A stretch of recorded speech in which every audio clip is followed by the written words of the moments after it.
দামাত বারাকাতুহুম ও অন্যান্য আমন্ত্রিত হযরত উলামায়ে কেরাম, মুরব্বিয়ান নিজাম, বিরাদরানে ইসলাম, আল্লাহ রাব্বুল আলামিনের লাখো শুকর যে আজকে আপনাদেরকে আমাদেরকে একটা দ্বীনি মাহফিলে অংশগ্রহণ করার তৌফিক দান করলেন।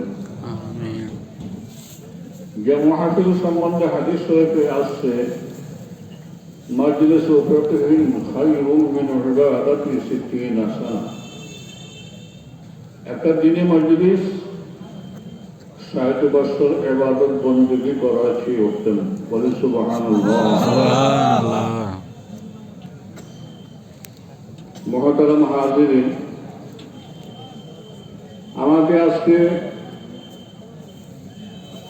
যে দায়িত্ব পালনের জন্য এখানে আসতে হয়েছে, আমি মূলত এই দেশের একটা প্রতিষ্ঠান আমি পরিচালনা করি, যে প্রতিষ্ঠানটাকে প্রত্যন্ত অঞ্চলে মুসলিম উম্মাহ অত্যন্ত মহব্বত করেন এবং এর প্রতি সদয় নজর দৃষ্টি রাখেন। এই প্রতিষ্ঠান ভাইয়াই আমার সাথে একটা মহব্বত। সকল প্রতিষ্ঠান প্রধান, আসাতিজা, তলাবা, কমিটি সদস্যবৃন্দ, আবামর মুসলিম সম্প্রদায় ও মুসলিম বললেও অতক্তি হবে না। প্রতিষ্ঠান ভাইয়া একটা মহব্বত আমার বেলায় রয়ে গেছে। সরাসরি আমাকে মহব্বত এই কথা আমি বলছি না, আমি একটা প্রতিষ্ঠানের পরিচালক হিসাবে গিয়া ওই প্রতিষ্ঠানের মহব্বত পোষণ করেন প্রত্যেকটা প্রতিষ্ঠানের প্রধানী, আসাতিজা, তলাবা এবং আপামর মুসলিম সম্প্রদায়। এটাকে কেন্দ্র করে আমার প্রতি মহব্বত, এটাকে ভায়া মহব্বত বলা হয়ে থাকে। সরাসরি ডাইরেক্ট মহব্বত না, ভায়া মহব্বত। কথা বুঝতেছেন তো? ভায়া মহব্বত আমি কি? আমি না জানি ওয়াজ নসিহত ইত্যাদির বেলায় যে আমাকে আপনাদের খুব একটা কিছু বক্তব্য আমি সুন্দর করে উপস্থাপন করতে পারি এমন কোনো নজির নাই, কোনো ইতিহাস নাই। আছে যেটা এই দেশের প্রতিষ্ঠান প্রধানরা আমাকে মহব্বত করেন, ভায়া মহব্বত, যে কারণে যে কোনো কোনো সময় আমাকে স্মরণ করেন, আমিও তাদের এই স্মরণের প্রতি শ্রদ্ধা নিবেদন করতে গিয়া হাজির হওয়ার জন্য চেষ্টা করি। মাওলানা হোসেন আহমদ মদনী রহমতুল্লাহ আলাইহি, যিনি আমাদের শাইখুল ইসলাম আল্লামা শাহ আহমদ শফি রহমতুল্লাহ আলাইহি শাইখ, উনার একটা কথা আমি আপনাদের সম্মুখে উপস্থাপন করতেছি। ডাইরেক্ট মহব্বত আর ভায়া মহব্বত এদেরকে চেনার জন্য শাইখুল ইসলাম হযরত মাওলানা হোসেন আহমদ মদনী রহমতুল্লাহ আলাইহি, উনি একটা গাছের খেদমত করতেন, পরিচর্যা করতেন। একটা গাছ, যে গাছটার নাম হল সামোরা। এই সামোরা গাছটা এটা খুব উঁচু হয়তো এরকম না, মাঝারে ধরনের একটা ছোট আকারের একটা গাছ, পাতাগুলি ছোট ছোট হয়, এর মধ্যে ফল হয় না, ফুলও হয় না, ফলও হয় না, ফুলও হয় না, এই ধরনের একটা গাছ, যাদেরকে আল্লাহ রাব্বুল আলামিন জিয়ারতে হারামাইন শরীফাইন নসিব করেছেন, তারা অবশ্যই লক্ষ্য করেছেন মক্কা মুআজ্জামা থেকে মদিনায় মুনাওয়ারা যাওয়ার পথে রাস্তার ডান গায়ে ওই গাছটাকে লক্ষ্য করা গেছে। এই সামুরা গাছ, ছোট ছোট পাতা, ফল হয় না, ফুলও হয় না, কিন্তু মাওলানা মদনী রহমতুল্লাহ আলাইহি এই গাছটার খেদমত করতেন, পরিচর্যা করতেন। লোকেরা বলতেছে, হযরত इसमें तो ना फल आता है ना फूल आता है, फिर आप उसकी खिदमत करते रहे,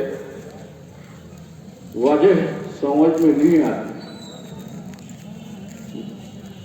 লোকেরা বলতেছে হুজুর এই গাছে তো ফলও হয় না ফুলও হয় না, অথচ আপনি এই এত সেবা করেন পরিচর্যা করেন, এটা একমত এটা আমাদের বুঝে আসতেছে না। এই কথাটা বলল লোকেরা। শেখুল ইসলাম হযরত মাওলানা মজনু রহমতুল্লাহ আলাইহি তিনি বললেন যে দেখো এই গাছটা একটা সম্পর্ক সরকার আদম সাল্লাল্লাহু আলাইহি ওয়াসাল্লামের সাথে আছে। এই গাছটার একটা সম্পর্ক সরকার আদম সাল্লাল্লাহু আলাইহি ওয়াসাল্লামের সাথে আছে। এই গাছটার নিচে বসে হুজুর আকরাম সাল্লাল্লাহু আলাইহি ওয়াসাল্লাম সুলহে হুদাইবিয়া লেখাজোখা যেটাকে আছে ওইটা আঞ্জাম দিয়েছিলেন। সুলহে হুদাইবিয়া, হুদাইবিয়া সন্ধি অনেকে জানার কথা। হুজুর আকরাম সাল্লাল্লাহু আলাইহি ওয়াসাল্লাম হযরত সাহাবায়ে কেরামের বিরাট একটা জমাত নিয়ে উমরা করার জন্য মক্কা যাবেন। সুলহে হুদাইবিয়া একটা জায়গা আছে যেটা জিদ্দার থেকে সামনে থেকে বাইরে এরপর মক্কার দিকে যাইতে রাস্তায় পড়ে জায়গাটা হুদাইবিয়া। ওই জায়গায় হুজুর আকরাম সাল্লাল্লাহু আলাইহি ওয়াসাল্লাম হযরত সাহাবায়ে কেরামকে নিয়ে অবস্থান করলেন। লম্বা ঘটনা, ওইদিকে আমি যাইতেছি না। শেষ পর্যন্ত যে হুদাইবিয়া সন্ধি চুক্তির সম্পাদন যে হইল, হুজুর আকরাম সাল্লাল্লাহু আলাইহি ওয়াসাল্লাম এই গাছটার নিচে বৈশা জায়গা এই সন্ধি চুক্তিপত্র যেটাকে আছে এটার লেখাজোখার আর কাজ আঞ্জাম দিয়েছিলেন। কাজে এই গাছটার নিচে বৈশাখী কাজ উনি করছিলেন। এই হিসাবে এই গাছটার সাথে একটা সম্পর্ক, গাছের একটা সম্পর্ক হুজুর আকরাম সাল্লাল্লাহু আলাইহি ওয়াসাল্লামের সাথে রয়ে গেছে। এই সম্পর্কটাকে কেন্দ্র করে এই গাছটার খেদমত আমি করি, পরিচর্যা আমি করি। হুজুরের সাথে যে সম্পর্কটা এই গাছের নিচে বৈশা তিনি সন্ধিপত্র যে আশেপাশে যাকে সমাধান সুরাহা সমাধান দিয়েছিলেন, এই যে একটা সম্পর্ক, এটাকে কেন্দ্র করে আমি এই গাছটার পরিচর্যা আমি করে খেদমত করি। এটা হইল ভায়া মহব্বত। হুজুর আকরাম সাল্লাল্লাহু আলাইহি ওয়াসাল্লামের সাথে তো সরাসরি মহব্বত আছে, আর গাছের সম্পর্ক এটা নিজে বৈশা তিনি এই সম্পাদনের কাজটা করছিলেন, এটাকে ভায়া মহব্বত বলা হয়ে থাকে। আমারও অবস্থা ঠিক এইরকম। একটা প্রতিষ্ঠানে আমি আছি যেটাকে প্রত্যন্ত অঞ্চলের উলামায়ে কেরাম সহ তৌহিদি জনতা এটাকে মহব্বত করেন, যে কারণে যে এই প্রতিষ্ঠান ভিত্তিক ভাইয়া আমার প্রতি একটা মহব্বত আছে, যেটা টানে আজকে আমাকে এখানে হাজির হতে হবে। এই বেলা খুব কিছু আমি বলতে চাই না, তার কারণ হইল আমার অত্যন্ত প্রিয়জন এই মাদ্রাসার পরিচালক জনাব হাফিজ মুস্তফা সাহেব জিনা মাজদুহ, তিনি অনেক কথাই আপনাদের সম্মুখে আমার বেলায় বলছেন। কার্তিক মাস থেকে বা আশ্বিন মাসের শেষ দিক থেকে সভা সমিতি দেশে আরম্ভ হয়েছে ছোটর দিকে, অথচ এই কোন একটি সবার মধ্যে আমি দেখতে পাইলে যেগুলো নাকি হয়ে গেছে, লোকেরা আসে দেওয়ার জন্য এই বলে আমি সুস্থ যেতে পারবো না, যে হুজুর বরকতের জন্য কারো কোনো মতে নামটা দিব। যেমন নাকি যেন আগামীকালকে মাদ্রাসার সভা, এখানকার হবে শিহাবুদ্দিন সাহেব উনি গেলেন। এই বললাম যে ভাই আপনারা দেখতেছেন আমি কোথাও যেতে পারতেছি না, তার এই ব্যবস্থা আমার এই যে হুজুরের পরও যে আমরা আপনাকে সভাপতি হিসেবে নামটা দিতে চাই, এইভাবে কোথাও জায়গায় নামটা দিয়ে রাখছে। আমারও বারাবাতার কথা ভালো রকমই বুঝাইতে আমি চেষ্টা করছি। তবে আল্লাহর মেহেরবানি এখানকার ছাত্র এবং উস্তাদগণ অবশ্যই আমার জন্য দোয়া করছেন যাতে আমি হাজির হতে পারি, যে কারণে আজকে সকাল থেকে এখন পর্যন্ত আমি মোটামুটি ভালো আছি, আলহামদুলিল্লাহ। এতটা ভালো বিগত সময়কে আমি কোনোদিনই আমি ছিলাম না।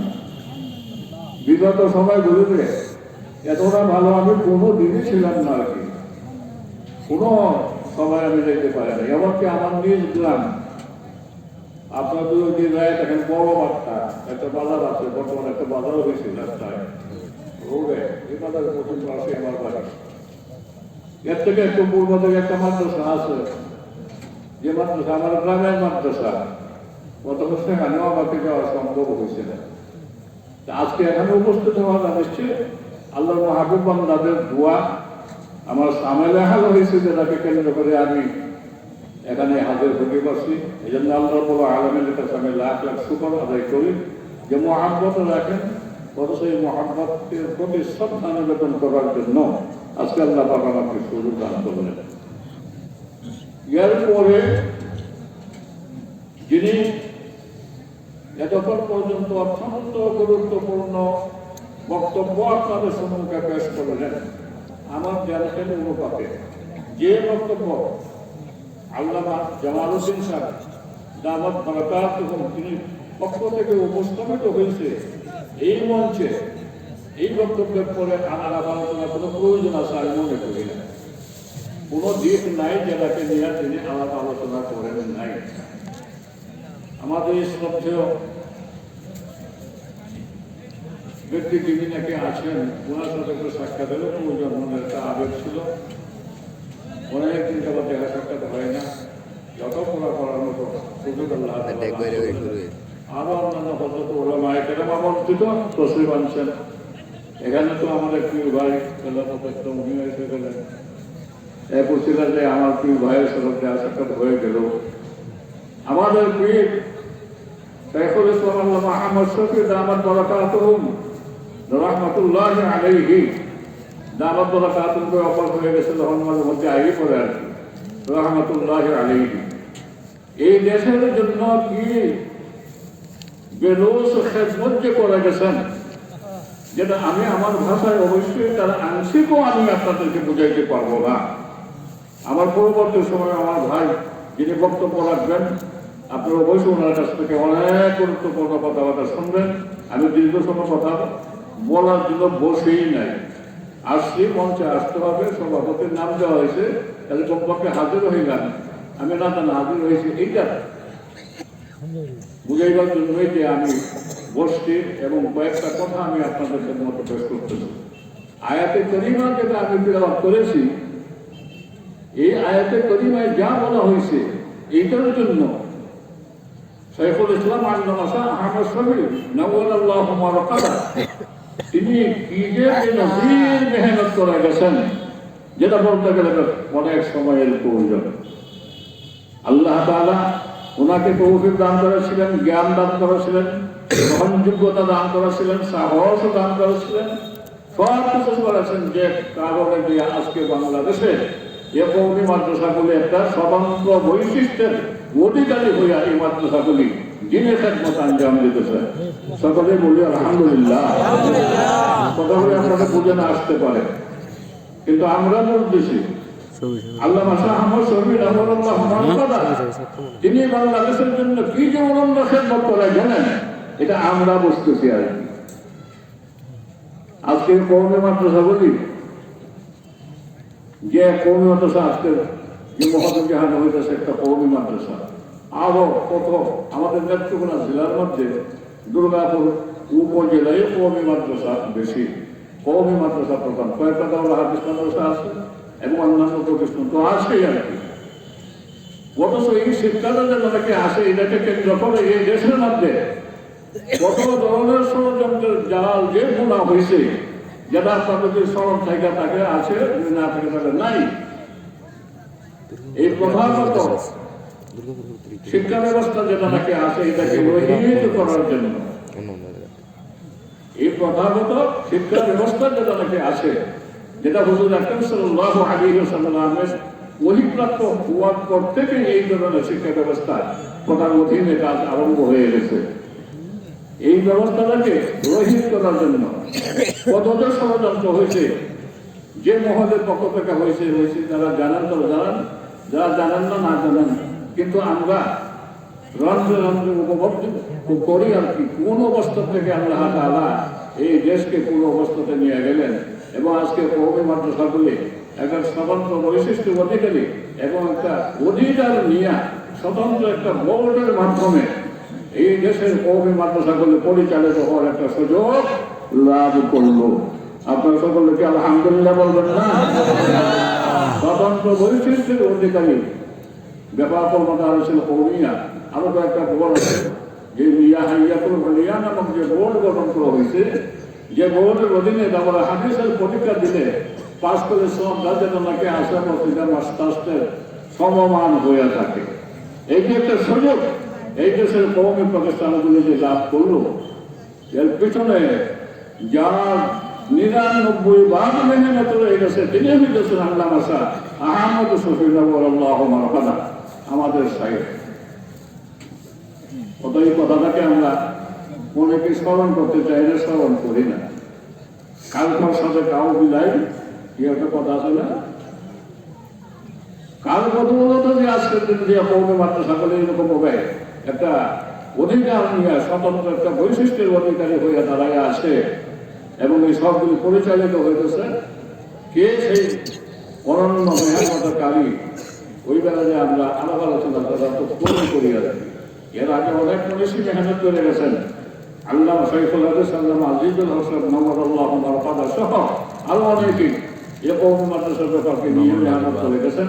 কিন্তু শেষটা যেন নাকি আছে এটা হইল শৈফুল ইসলাম আল্লামা শাহ আহমদ শফি রহমাতুল্লাহি আলাইহি, উনার মাধ্যমে যে বাস্তব রূপ আকার ধারণ করেছে। এই জন্য হযরতের দরজাকে আল্লাহ তাআলা বলন করেছেন, বলুন আমিন। মুহতারাম হাজিরিন, আলোচনা লম্বা করার কথা আমি বলছি যে লম্বা করবো না, লম্বা করবোই না আর কি। আমি কয়েকটা আয়াত আপনাদের সম্মুখে তেলাওয়াত করেছি, আর একটা হাদিস, ছোট একটা হাদিস পড়ছি। ওই আয়াতে করিমা বলি এবং হাদিসটাকে কেন্দ্র করে কয়েকটা কথা বলেই আমার মুহতারাম হযরতকে আপনাদের সম্মুখে অত্যন্ত সারগর্ব বক্তব্য পেশ করার জন্য সুযোগ ইনশাআল্লাহ আজিজ খুব তাড়াতাড়ি আমি দিয়ে দিতেছি। আমি আপনাদের সম্মুখে কালামে পাকের সূরা যুখরুফের কয়েকটা আয়াত তেলাওয়াত করেছি। খুব সংক্ষেপে বলতে গেলেও এতটুকু বলতে হয়, এই আয়াতগুলো শানে নজুল কি, কোন সময় যে এই আয়াতগুলিকে আল্লাহ রাব্বুল আলামিন নাযিল করেন। তো সংক্ষেপে বলতেছে আপনাদেরকে কালামে পাকের ওয়ানজির আশীরাতাকাল আকরাবিন, এই আয়াতে কারিমা যখন নাযিল হইল, যার অর্থ হইতেছে হে নবী, আপনি আপনার আত্মীয় স্বজন ঘনিষ্ঠ মহলের লোকজন যারা নাকি আছে বসা তাদেরকে ভীতি প্রদর্শন করুন, তাদেরকে ভয় দেখান যে এই দুনিয়া একবার শেষ হয়ে যাবে, আখিরাতের জগৎ কায়েম হবে। ওই জগতে যা ভালো যারা করবে তারা বেহেশতে যাবে, মন্দ যারা করবে তারা দুজকে যাবে। তাহলে দুজকে যেতে হবে যদি আল্লাহকে না মানা হয়, রসুলকে না মানা হয়। এই ভীতি আপনি প্রদর্শন করুন আপনার গোষ্ঠীর লোকজন এবং নিকটবর্তী আত্মীয় স্বজন যারা নাকি আসে বস তাদেরকে আপনি ভীতি প্রদর্শন করুন। আর এটা আসলে নিয়মই, আমরা এই দেশ তো এটা ভোটের দেশ, গণতান্ত্রিক পদ্ধতিতে সব কিছু হয়ে থাকে।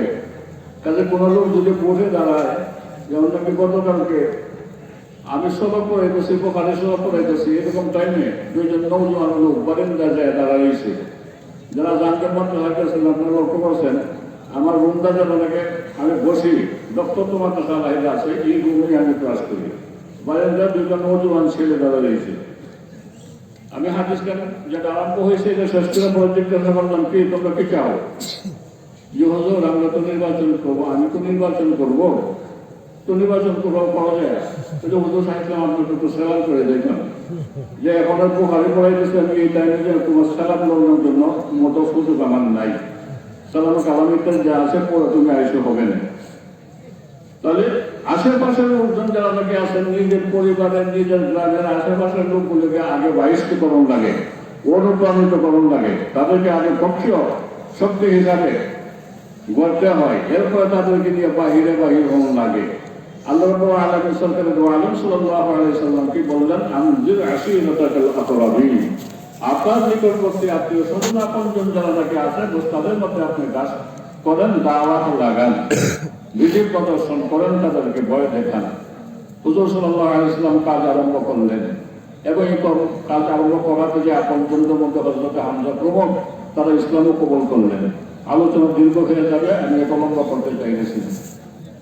এবং এই কুরাইশদের মধ্যে পরপর মিটিং হইতেছে, বৈঠক হইতেছে। যে মুহাম্মদ কি কয়, তার উপরে কোরআন নাযিল হয়েছে, উনি শেষ নবী কি কয়, এই সমস্ত কিছুকে কেন্দ্র করে এই কোরআনদের মধ্যে ঘন ঘন মিটিং তাদের সমস্ত কিছু হইতেছে। এক মিটিং এর মধ্যে ওয়ালিদ ইবনে মুগীরার পক্ষ থেকে প্রস্তাব করা হইল যে কোরআন নাযিল হবে, তাহলে মুহাম্মদের মতো এরকম নাদান এবং ইতিম গরিব এই ধরনের একজন মানুষের উপরে কোরআন কেন নাযিল হবে, বরং মক্কা আর তায়েফ এই দুই শহর থেকে যে কোনো একজন ধনাঢ্য ব্যক্তির উপরে কোরআন নাযিল হওয়া উচিত। নাউযুবিল্লাহি মিন যালিক। আপনারা বলুন, কাফেররা মুশরিকরা চাইতেছে তাদের উপরে কোরআন নাযিল হবে, মুহাম্মদ সাল্লাল্লাহু আলাইহি সাল্লামের উপরে কোরআন নাযিল না হইয়া বরং তাদের মধ্যেকার প্রভাবশালী প্রতিপত্তিশালী দুইজন থেকে যে কোনো একজন, হয় মক্কা না হয় তায়েফের দুই সর্দার থেকে এক সর্দার উপরে কোরআন নাযিল হোক, এই প্রস্তাব তাদের পক্ষ থেকে দেওয়া হইল। আল্লাহ রাব্বুল আলামিন তো সব কিছু জানেন যে কোরআন নাযিল হওয়াটাকে কেন্দ্র করে এদের মধ্যে কি বিতর্ক চলছে এবং কি ধরনের চিন্তা চেতনা, বক্তব্য, মন্তব্য কি যে আল্লাহ রাব্বুল আলামিন এই আয়াতে কারিমায় এদের চিন্তা চেতনা যা কিছু নাকি আছে সবগুলিকে একেবারে উড়াইয়া দিয়া তারপরে আয়াত নাযিল করতেছে। وقالوا لولا نزل هذا القرآن على رجل من القريتين عظيم। তারা বলে যে এই কোরআন যে আছে দুই কারিয়া মক্কা এবং তায়েফ, এই দুই কারিয়া দুই শহরের থেকে যে কোনো একজনের উপরে কোরআন শরীফকে কেন নাযিল করা হয় না। আল্লাহ রাব্বুল আলামিন আয়াতে কারিমা নাযিল করতেছেন, আহুম ইয়াকসিমুনা রাহমাত রাব্বিক, আহুম কি তারা ইয়াকসিমুনা রাহমাত রাব্বিক বন্টন করবে আপনার পরওয়ারদিগারের রহমতকে। হুজুর আকরাম সাল্লাল্লাহু আলাইহি ওয়াসাল্লামকে লক্ষ্য করে আল্লাহ তাআলা বলেন যে হে নবী, আপনার পরওয়ারদিগারের রহমত কোরআন, এই কোরআনকে তারা বন্টন করবে, তারাই যা পাওয়ার মতো যোগ্য, তারাই যা পাওয়ার মতো অধিকার রাখে, এই কোরআন পাওয়ার মতো বন্টন করার মতো যোগ্য থাকে তাদের। তারা যদি এই চিন্তাটা করে তাহলে হয়তো এই কারণে করতে পারে তারা বৃত্তশালী প্রভাবশালী, অথচ বৃত্তশালী প্রভাবশালী হতে যাওয়াটা এটা কার পক্ষ থেকে এই জিনিসটাকে চিন্তা করলে তারা বুঝতে পারবে যে তাদের এই অধিকার আছে কি না।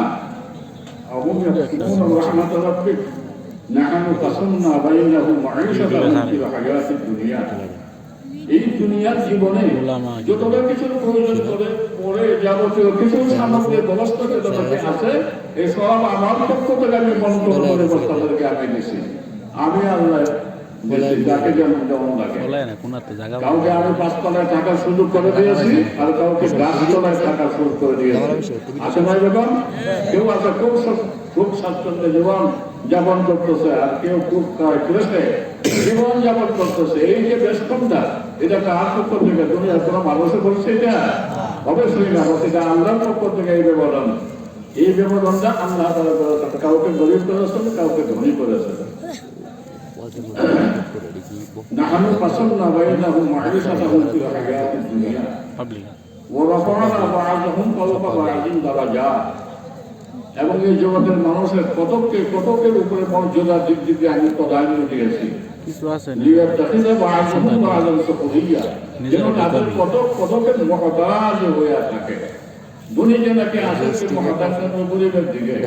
ধনী মানুষ 50,000 জনের মালিক, লোকজন কম। কাজে জমিরা চাষাবাদ করতে গেলে লোকের খুব প্রয়োজন আছে না, তাহলে অন্য লোকের মহতাজ তাকে হতে হবে। আর গরিব যে নাকি আছে তারও সংসার চালাইতে গেলে, প্রয়োজনীয় খরচ সংগ্রহ করতে গেলে ধনীর এখানে যে অবস্থাকে কাজ করতে হবে। তাহলে ধনী এবং গরিবের মধ্যে একটা সম্পর্ক কায়েম করে দেওয়া হয়েছে। প্রয়োজনের তাকিদে ধনীও মহতাজ গরিবের, আর গরিবও মহতাজ হইতেছে ধনী। এইরকম ভাবে আল্লাহ তাআলা এই দুনিয়াটা যেটা নাকি আজম বসে এটাকে পরিচালনা করতেছেন আল্লাহ তাআলা। জগতের মহাপরিচালক আল্লাহ রাব্বুল আলামিন যেভাবে চালানো দরকার ওইভাবে চালাবে।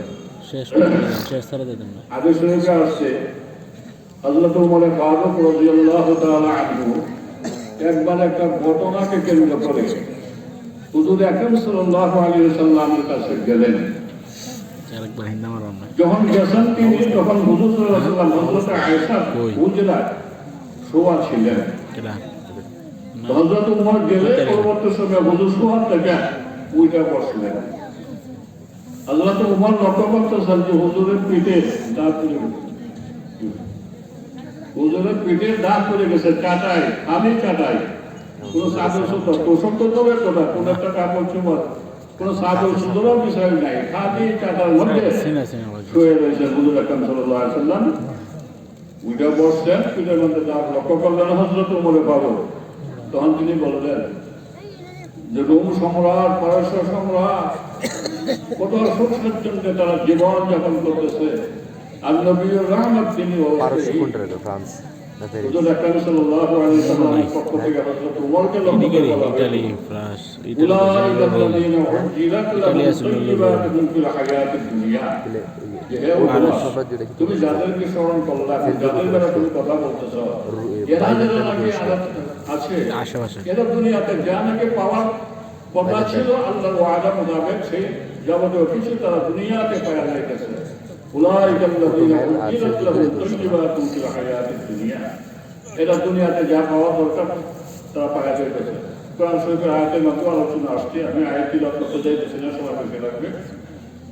আমা তারজা আন তাকুনা লাহুমুদ দুনিয়া ওয়া লাহুল আখিরাহ, তুমি কি এতে সন্তুষ্ট না যে এরা দুনিয়াতে যা পাওয়া দরকার সবকিছু তারা পায়, যত সুখ শান্তি ভোগ করার লাগে তারা তারা করবে, আর তোমার আমার জন্য আখিরাতের সুখ শান্তি থাকবে। এই দুনিয়াকে সৃষ্টি আল্লাহ তাআলা করেছেন, সবকিছু আল্লাহর পক্ষ থেকে হইতেছে। আপনারা আমরা যারা যে অবস্থাতে আসি, আমি তো আশ্চর্য হইলাম, আমি খুব আশ্চর্য হয়েছি, খুব আশ্চর্যই হয়েছে আর কি। আজকে আমাদের এই দেশের রত্ন এবং মুজাহিদে আজম একজন উল্লেখযোগ্য আলেম হিসাবে দেয়া ওনার পক্ষ থেকে এই মাদ্রাসার বেলায় দেয়া উপস্থিত ভাইয়েরা যারা নাকি আসেন আপনাদের পক্ষ থেকে এই দান খেরাত ইত্যাদি সংক্রান্ত ব্যাপারে কথা বলার পরে যে পরিমাণ টাকা পয়সা এখানে আসলো, এটা আমার কাছে আসলে খুব আশ্চর্যের বিষয় হয়েছে আর কি, খুব আশ্চর্যের বিষয়। এই যদি অবস্থা হয় তাহলে আল্লাহর রহমত, কোরআনকে আল্লাহর রহমত বলা হয়েছে, রহমতুল রাব্বিকা খায়রুম মিম্মা ইয়াজমাউন, তোমরা যা সঞ্চয় করবে যাবতীয় সঞ্চয়ের মধ্যে উত্তম সঞ্চয় হইতেছে কোরআন। আল্লাহর রহমত, কোরআন হইতেছে উত্তম সঞ্চয়। যত সঞ্চয় তুমি করবে সব সঞ্চয়ের মধ্যে উত্তম সঞ্চয় হইতেছে কোরআন। আর এখানে কি করা হয় এটাকে আপনারা খুব ভালো জানেন, অত্যন্ত সুন্দর এবং নিষ্ঠার মাধ্যমে পরিচালিত আমাদের এই জাতীয় মাদ্রাসা, আমাদের যত ওলি মাদ্রাসা আছে এই সমস্ত মাদ্রাসা উল্লেখযোগ্যভাবে এখানে তালিমের কাজ আঞ্জাম রস হয়ে থাকে। অথচ এই প্রতিষ্ঠানটার বেলায় আপনারা যে পক্ষ থেকে এখানে আমাদের সেই আল্লামা মুফতি জামালউদ্দিন দামাত বারাকাতুহুর পক্ষ থেকে এই দান খেলা সংক্রান্ত এলানটা হওয়ার পরে যে দান এখানে হইল, এটা আসলে যে অন্য কোনো সময় এই ধরনের কিছু দেওয়াতে দেওয়া হয় না মনে হয়, যে কারণে আপনার সাথে কিছু আনেন নাই, এই কারণে যে দামটা কম হয়েছে আর কি। তো এবার থেকে তবে আপনারা অবশ্যই একটু এই